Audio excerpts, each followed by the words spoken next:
जिनेन्द्र यस्य स्वयं स्वभावाप्ति रभावे कृत्स्नकर्मणः तस्मै संज्ञानरूपाय नमोस्तु परमात्मने। पंच परमेष्ठी भगवान की द्वादशांग जिनवाणी माता की संत शिरोमणि आचार्य गुरुवर 108 श्री विद्यासागर जी महाराज की जय। पिछली ज्ञानशाला में हमने देखा किस प्रकार जब योगी आत्मस्वरूप की ओर बढ़ता है अन्य पर पदार्थों से उसकी संवित्ति उसकी प्रतीति अपने आप दूर होने लगती है। तब शिष्य ने प्रश्न किया, हे भगवान, जब आत्मानुभूति बढ़ती है तब उस अवस्था में योगी की क्या दशा होती है, क्या अवस्था होती है? उसी का उत्तर देते हुए आचार्य भगवान अगला श्लोक कह रहे हैं। आइए। निशामयति निःशेष मिन्द्रजालोपमं जगत् स्पृहयत्यात्मलाभाय गत्वान्यत्रानुतप्यते। आइए श्लोक का अर्थ देखते हैं। निशामयति निःशेष मिन्द्रजालोपमं जगत। निशामयति अर्थात दिखाई देने लगता है। निःशेषम यहाँ से मैं निकलेगा। निःशेषम अर्थात समस्त, पूरा का पूरा।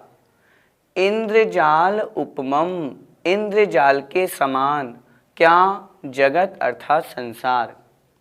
जब जीव आत्मा की ओर बढ़ता है, आत्मानुभूति होती है, तब उस समय उसे यह सारा का सारा संसार इंद्रजाल के समान दिखाई देने लगता है। इंद्रजाल अर्थात जादू के समान, जो दिखाई तो देता है लेकिन वास्तविकता में वैसा नहीं होता। स्पृहयत्यात्मलाभाय है। स्पृहयति आत्मलाभाय। स्पृहयति इच्छा होती है, अभिलाषा होती है। किसकी? आत्मलाभाय, आत्मस्वरूप प्राप्त करने की। जिस समय उन योगी को आत्मस्वरूप प्राप्त करने की इच्छा होती है, उस समय यह सारा का सारा संसार इंद्रजाल के समान दिखाई देने लगता है।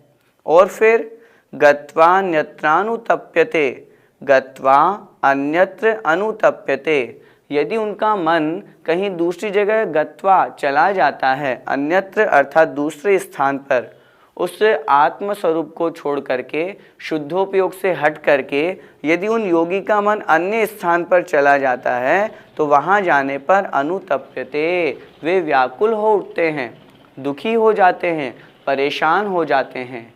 कहने का क्या तात्पर्य? मतलब यह है कि जब आत्मानुभव बढ़ता है उस समय अन्य स्थानों पर मन नहीं लगता, अन्य स्थान उन्हें दुखी करते रहते हैं। इसलिए उन दुखी स्थानों को छोड़ करके वह अपने आत्म स्वरूप को प्राप्त करने की उनके अंदर इच्छा होती है, अभिलाषा होती है, और उस स्थिति में उन्हें यह सारा का सारा जगत, निःशेषम जगत, यह पूरा का पूरा संसार उस इंद्रजाल के समान दिखाई देने लगता है। सारे संसार के प्रति उनकी धारणा बन जाती है कि मुझे दिखाई तो दे रहा है लेकिन वास्तविकता में ऐसा नहीं। जैसे जादूगर कोई खेल दिखाता है, जादू की किताब, आप पूछेंगे मुझे शेर दिखाओ, वो आपको किताब में शेर दिखा देगा। फिर आप कहोगे मुझे बिल्ली दिखाओ, वो उसी किताब में आपको बिल्ली दिखा देगा। वास्तविकता में न वहाँ शेर है न वहाँ बिल्ली है, सिर्फ हमें दिखाई दे रहा है। ठीक वही स्थिति उन योगी की होती है। आत्मस्वरूप को प्राप्त करने के पश्चात समस्त संसार उन्हें उसी इंद्रजाल के समान दिखाई देने लगता है। भैया जी, संसार को इंद्रजाल के समान क्यों बताया गया है? इंद्रजाल अर्थात जादू। जिस प्रकार जादू होता है, आप लोगों ने कभी देखा होगा, वह क्या करता है जादूगर, सामने वाले को जो देखने की इच्छा होती है वह उसको वैसे वैसे दृश्य दिखाता है। नुक्कड़ नाटकों पे बहुत तरह की स्थिति ऐसे ही बहुत बार बनती है। वहाँ पर बहुत भीड़ जमा होती है और उस गोले में एक व्यक्ति जो जादूगर कहलाता है वह कहता है कि यहाँ पर पैसों की गड्डी है, तो बहुत सारे हजार 500 के नोट वो वहाँ पर उपस्थित कर देता है। लोगों को दिखता है अरे इतने सारे पैसे उपस्थित हो गए। फिर थोड़ी देर बाद में उन पैसों के स्थान पर वो फलों का ढेर बना देता है, फिर उसके स्थान पर अन्य को दूसरी वस्तु बना देता है। इसी तरह का यह संसार है।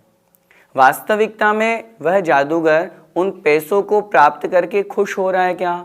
क्या वह पैसे, वह फलों का ढेर वास्तविक है क्या? नहीं है। ठीक इसी तरह की स्थिति संसार की है। जो हमें अपनी आंखों से दिखाई दे रहे हैं ये वास्तविक नहीं है। लिखा है ना, इंद्रजाल आकाश नगर सम निराधार जानो, जो पर को दुख दे सुख माने उसे पतित जानो। यह संसार एक इंद्रजाल के समान है। उसी प्रकार जब यह योगी अपने आत्म स्वरूप में लीन होता है तो उन्हें ये सारी की सारी वस्तुएं उस जादू के समान निरर्थक दिखाई देती है, जिनका कोई अर्थ नहीं, कोई वास्तविकता नहीं। बारिश के दिनों में जब छोटे छोटे बच्चों को देखते हैं, वे जल के बुदबुदे को देख करके बड़े खुश होते हैं। वह जल का बुदबुदा जब तक बुदबुदा बना रहता है तब तक वो बहुत खुश होते हैं, और जैसे फूट जाता है तो मन में दुखी हो जाते हैं। संसार भी तो ऐसा ही है। वास्तविकता में यहाँ कुछ भी स्थिर नहीं है, सब कुछ क्षणिक है, पर्याय रूप में है। इस तरह का जान करके वह योगी इस संसार के वश में नहीं होते और पूरे संसार को इसी तरह का जान करके और संसार से दूर होने का प्रयास करते हैं। संसार से दूर होंगे तभी तो आत्म स्वरूप में लीनता बनेगी। वह योगी चाहते हैं कि मुझे आत्म स्वरूप की प्राप्ति हो, और इसके लिए उन्हें यह संसार इंद्रजाल के समान, जिस तरह मृग मरीचिका होती है, वास्तव में वहाँ पर पानी नहीं है, लेकिन फिर भी उन सूर्य की किरणों के द्वारा इस प्रकार का दृश्य वहाँ उपस्थित हो जाता है कि दूर से देखने पर हमें लगता है कि वहाँ पर पानी है, लेकिन वह मृग, वह हिरण उस जल को प्राप्त करने के लिए दौड़ता जाता है, परंतु उसे जल की प्राप्ति नहीं होती।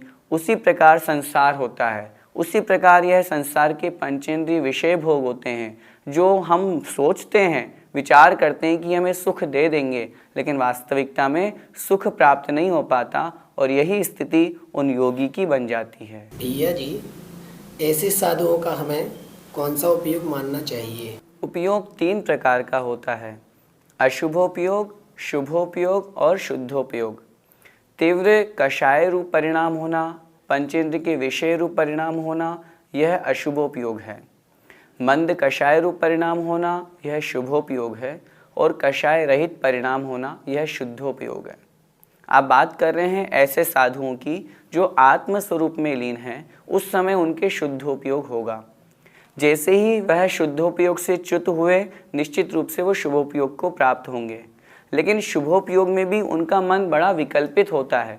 तभी तो आचार्य भगवान ने यहाँ लिखा, गत्वा अन्यत्रानुतप्यते। उस शुद्धोपयोग से छूटे, आत्म स्वरूप से लीनता हटी, शुभोपयोग में आए, तब पुनः मन बार बार करता है कि नहीं, मुझे तो शुद्धोपयोग में ही जाना है। मूलाचार्य में आचार्य भगवान ने लिखा है कि ऐसे मुनि महाराज जो शुद्धोपयोग से च्युत होकर के शुभोपयोग में आ गए हैं, उन्हें ऐसे ग्रंथों का स्वाध्याय करना चाहिए जो पुनः उन्हें शुद्धोपयोग की ओर ले जाए।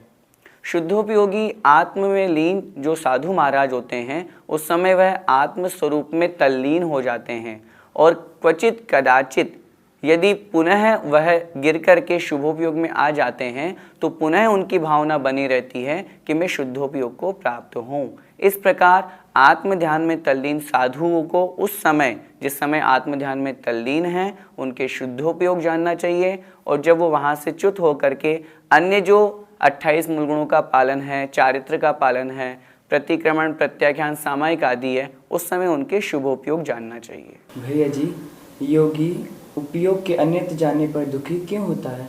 जिसे जो वस्तु चाहिए, यदि वह वस्तु उसे प्राप्त नहीं हो तो वह जीव दुखी हो जाता है। यही स्थिति उस योगी की है। योगी चाहता है कि मैं आत्म स्वरूप में ही लीन रहूं। क्यों? क्योंकि उनका लक्ष्य है मोक्ष को प्राप्त करना, और वह मोक्ष शुद्धोपयोग माध्यम से ही होगा।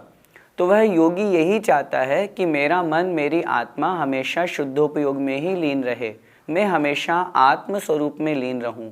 लेकिन जब वह आत्म स्वरूप में पूर्ण स्थिर नहीं रह पाता, बहुत लंबे समय तक नहीं रह पाता, तब अन्यत्र उपयोग चले जाने पर, शुभोपयोग रूप उपयोग हो जाने पर वह योगी दुखी हो जाता है। यों चिंत्य निज में थिर भये तिन अकथ जो आनंद लयो, अर्थात आत्म स्वरूप में बड़ा सुख और आनंद है। यह हम सिर्फ वचनों के माध्यम से नहीं कह सकते, यह तो सिर्फ एक अनुभव की चीज़ है। आत्मानुभूति जब होती है तब एक अलग ही आनंद की प्राप्ति होती है, अलग ही सुख मिलता है। लेकिन हम विचार करें, जब वह योगी उस आनंद से और उस सुख से दूर हो जाता है, उसका विकल्प हो जाता है, तो वह जीव दुखी होने लगता है। इसका मतलब निर्विकल्प होना सुख का कारण है और विकल्पित होना दुख का कारण है। वह योगी महाराज उस समय इसीलिए दुखी हो जाते हैं क्योंकि उनका उपयोग स्थिर नहीं रहा, वह शुद्धोपयोग से हट करके शुभोपयोग को प्राप्त हो गए। इसीलिए बार बार मन में विचार करते हैं कि नहीं, मुझे तो पुनः शुद्धोपयोग में ही जाना है। अन्य जो सांसारिक विकल्प हैं, चाहे वे धार्मिक भी क्यों ना हो, उन योगी के लिए तो वे विकल्प ही हैं। इसलिए उन विकल्पों से दूर होकर के वह योगी पुनः शुद्धोपयोग में जाने के लिए तत्पर हो जाता है। और जब तक नहीं पहुंचता तब तक हमेशा मन में यह विचार करता रहता है कि अरे, मुझे तो शुद्धोपयोग को प्राप्त होना है। संसार में अन्य स्थानों पर विकल्प होने के कारण से वह योगी संतप्त हो जाता है, दुखी हो जाता है। इसलिए शुद्धोपयोग से छूटने के कारण से उन योगी को उस समय वहाँ पर दुख होता है। आत्मानुभव की हमने चर्चा की। जब आत्मानुभव बढ़ता है उस समय योगी की इस प्रकार की स्थिति होती है कि उसे संसार इस तरह का दिखाई देता है। पुनः अग्रिम श्लोक में आचार्य भगवान कह रहे हैं, उस आत्मानुभव को प्राप्त करने वाले जो योगी होते हैं उन्हें इस संसार में क्या अच्छा लगता है। क्या वास्तव में संसार अच्छा लगता है अथवा वो एकांत में रहना पसंद करते हैं, उसी बात को आचार्य भगवान अग्रिम श्लोक में कह रहे हैं। इच्छत्येकांत संवासम निर्जनम जनितादरः निज कार्यवशात् किंचित दुक्त्वा विस्मरते द्रुतम। आइए, योगी जन किस स्थान की वांछा करते हैं वो यहाँ देखते हैं। इच्छत्येकांत संवासम, इच्छति एकांत संवासम। इच्छति अर्थात चाहता है, एकांत में रहना, संवास अर्थात निवास करना। कैसा स्थान? निर्जनम जनिता दरः। निर्जनम अर्थात लोगों से रहित, भीड़ भड़क्का से रहित, जनित आदर है, ऐसे स्थान के प्रति जिनका आदर उत्पन्न हो गया हो, ऐसे स्थान को जो चाहते हो। कैसे स्थान को? जो निर्जन हो, लोगों से रहित हो। क्यों? आत्म साधना करनी है, सामायिक प्रतिक्रमण करना है, अपने मूल गुणों का पालन करना है, तो भीड़ भड़क्के में कैसे होगा? जहाँ बहुत लोग होंगे वहाँ यह सब कैसे होगा? इसलिए वे योगी जन क्या करते हैं, उस निर्जन स्थान के प्रति आदर उत्पन्न करके और एकांत में रहना चाहते हैं। निज कार्यवशात् किंचित उक्त्वा विस्मरति द्रुतम। और फिर निज कार्यवशात्, अपने कार्य के वशीभूत होकर अथवा किसी कारण से, किंचित उक्त्वा, कुछ कह करके, थोड़ा सा बोल करके, विस्मरति द्रुतम, शीघ्रता से विस्मरति भूल जाते हैं। वैसे तो अपनी मौन साधना में ही लीन रहते हैं, अपनी आत्म साधना में ही लीन रहते हैं, फिर भी क्वचित कदाचित यदि कुछ बोलना भी पड़े तो उसे बोल करके शीघ्रता से भूल जाते हैं। मैंने क्या बोला, किसको बोला, कैसे बोला, उनसे कोई मतलब नहीं। क्यों? यदि 2-3 विकल्प रहेंगे तो फिर आत्म साधना कैसे बनेगी? इसलिए पहली बात तो बोलते ही नहीं, और यदि बोलना भी पड़े कदाचित तो फिर क्या बोला यह सब वो भूल जाते हैं। क्यों? क्योंकि उन्हें अपना ध्यान अपनी साधना में लगाना है, अपनी आत्म साधना में लगाना है। इसलिए जो योगी जन होते हैं, महान लोग होते हैं, वे तो निश्चित रूप से उस निर्जन स्थान की इच्छा करते हैं। आचार्य श्री को देखो, जहाँ भी चातुर्मास करते हैं, निवास करते हैं, लोगों की भीड़ भाड़ से दूर रहते हैं। उन्हें अपनी आत्म साधना करनी है तो निश्चित रूप से लोगों के बीच में नहीं होगी। आचार्य श्री कहते हैं, जहाँ कोलाहल है वहाँ कोई हल नहीं है।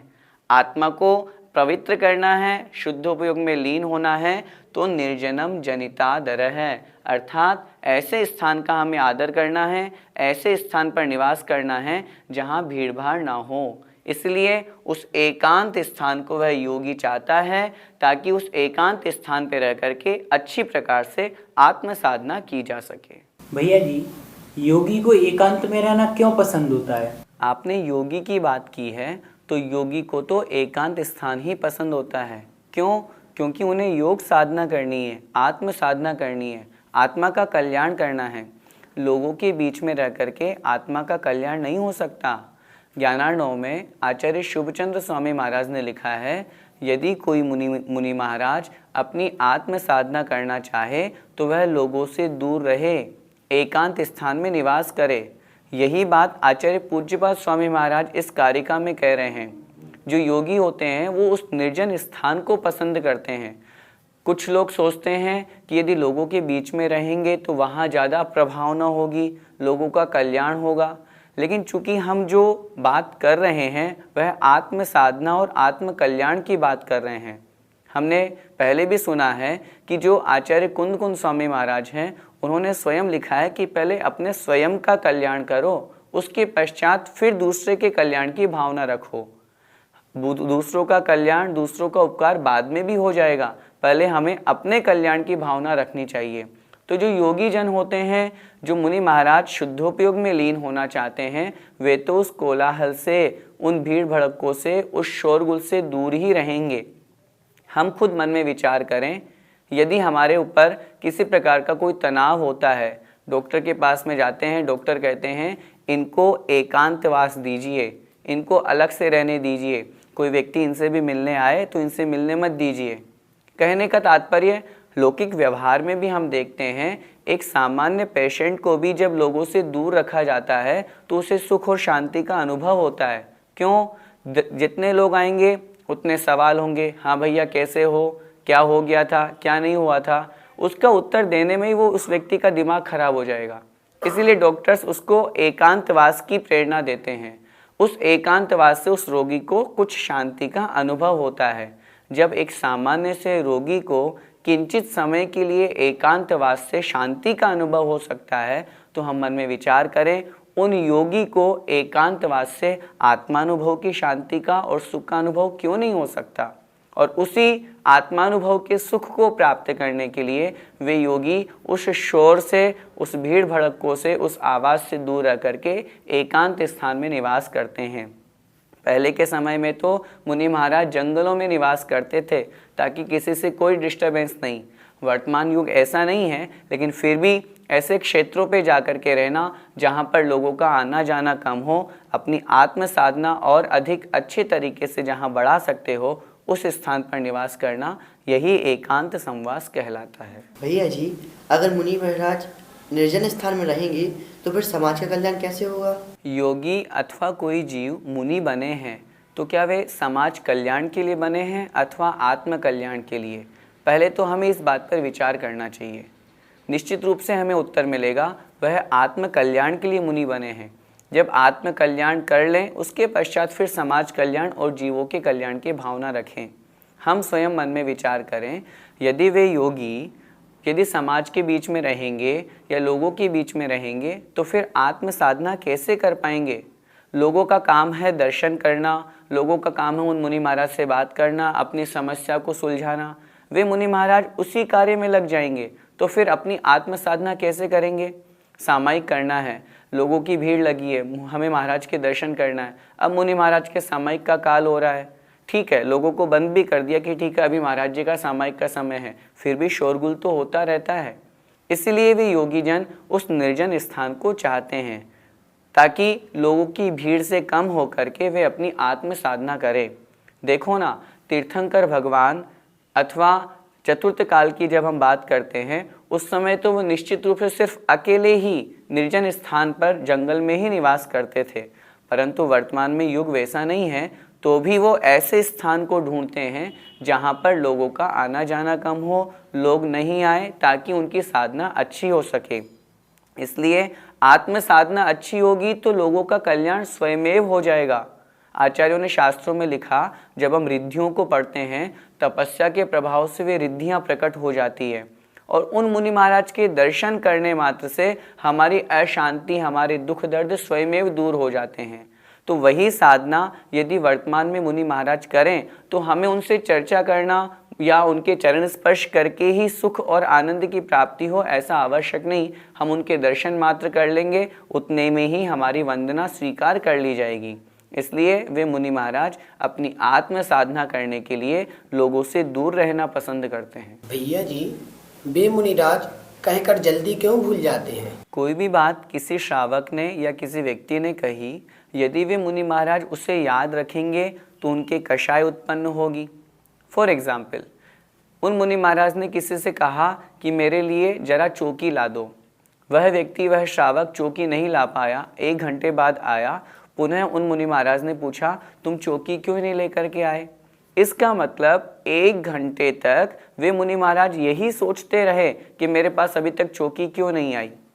इसका मतलब वे अभी तक आत्म साधना की ओर प्रवृत्त नहीं हुए। जो क्रिया उनको करनी थी उस तरफ उनका मन ही नहीं गया। उनका मन सिर्फ इसी में घूमता रहा कि चौकी आए, चौकी आए। कहने का तात्पर्य, वे जो योगी जन होते हैं वो कोई भी बात करते हैं, बात करने के पश्चात तुरंत भूल जाते हैं। यदि उसे याद रखेंगे तो विकल्प रहेंगे, और विकल्प रहेंगे तो फिर आत्म साधना कैसे बनेगी? आचार्य श्री एक बहुत अच्छा उदाहरण देते हैं। विद्यार्थियों के द्वारा जो परीक्षा कक्ष में, एग्जामिनेशन हॉल में जो परीक्षा दी जाती है, उस समय 2-2 फुट का गैप रखा जाता है ताकि वो नकल ना कर सके। फिर भी कुछ विद्यार्थी बदमाश होते हैं, वो नकल करने के लिए एक दूसरे से पूछते हैं। जो तुरंत अपने काम में लगा हुआ है, कंटिन्यू अपना काम कर रहा है, उस होशियार विद्यार्थी से जब कोई दूसरा विद्यार्थी कुछ प्रश्न का हल पूछता है तो वह विद्यार्थी कुछ बोल करके और अपने काम में वापस लग जाता है। उससे बाद में पूछें भैया तुमने क्या बोला था, वो बोलेगा मुझे याद नहीं है। क्यों नहीं है याद? क्योंकि उसका उपयोग उस समय अपने काम में लगा हुआ था। ठीक इसी तरह योगी जन होते हैं जो वैसे तो बोलते ही नहीं हैं, लेकिन यदि बोलना भी पड़े तो भी कुछ बोल करके तुरंत भूल जाते हैं। यदि उसे याद रखेंगे तो मन में विकल्प होंगे, और विकल्प होना ही संसार का कारण बन जाएगा। इसीलिए वे योगी जन किसी से बात भी करते हैं तो बहुत थोड़ा सा बोलते हैं। आचार्य श्री कहते हैं, लोग बागों से अक्सर शिकायत रहती है कि मुनि महाराज तो बोलते नहीं हैं, आशीर्वाद नहीं देते हैं, देखते ही नहीं हैं। तब आचार्य श्री बोलते हैं, अरे तीर्थंकर भगवान को देखो, जब मुनि दीक्षा लिए थे, मुनि दीक्षा से लेकर के केवल ज्ञान तक किसी की तरफ देखे भी नहीं, आशीर्वाद भी नहीं दिया, बोले भी नहीं। जब उन्होंने ही नहीं दिया तो हम भी तो उसी मार्ग पर आगे बढ़ रहे हैं। फिर भी लोगों के समक्ष इतना बोलते हैं, चर्चा करते हैं, आशीर्वाद देते हैं, फिर भी शिकायत बनी रहती है। लोगों को विचार करना चाहिए। आत्म साधना के लिए वे मुनि बने हैं, और आत्म साधना के लिए मुनि बनने के कारण से वे अन्य लोगों से कम बात करके अपनी आत्मा से बात करते रहते हैं, और आत्मा से बात करते करते आत्म स्वरूप में लीन हो जाते हैं। जय जिनेंद्र।